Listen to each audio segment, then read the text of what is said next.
We met on a red-eye flight. It was late July. I gave my name, she did the same. We talked even though we were tired. Willow said she traveled for pay, something to do with fashion. I told her I was finding my way, nothing that exciting. And Willow began weeping, and the conversation changed. The stranger of a girl named Willow, she cried her eyes out while lying on my shoulder. She talked about her vice. She came from nothing to make a life. She was caught up in the scene and lost sight of her dream.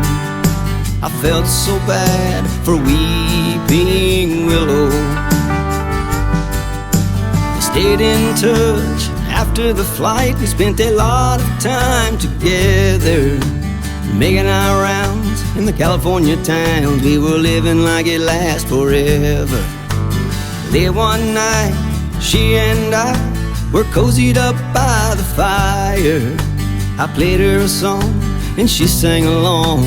It must have been a reminder, because Willow began weeping and the conversation changed.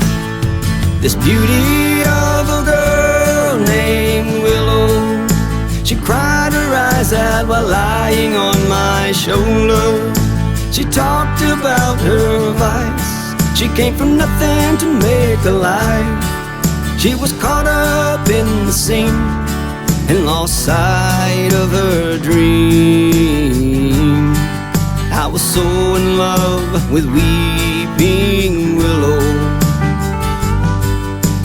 New Year's Eve 2003, Willow took me to a party up in the hills near the Hollywood sign. People with lots of money. I mingled a while, then I stepped outside and sat down at the fountain. I closed my eyes and realized these LA lights are blinding.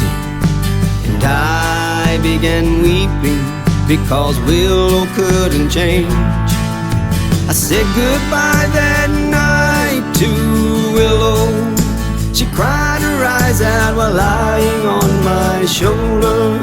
The spotlight was her vice, although she wanted a simple life. She was caught up in the scene and didn't recognize that I was her dream. She'd lost sight of that dream. I had to leave weeping Willow, so I let go of weeping Willow. So I let go of weeping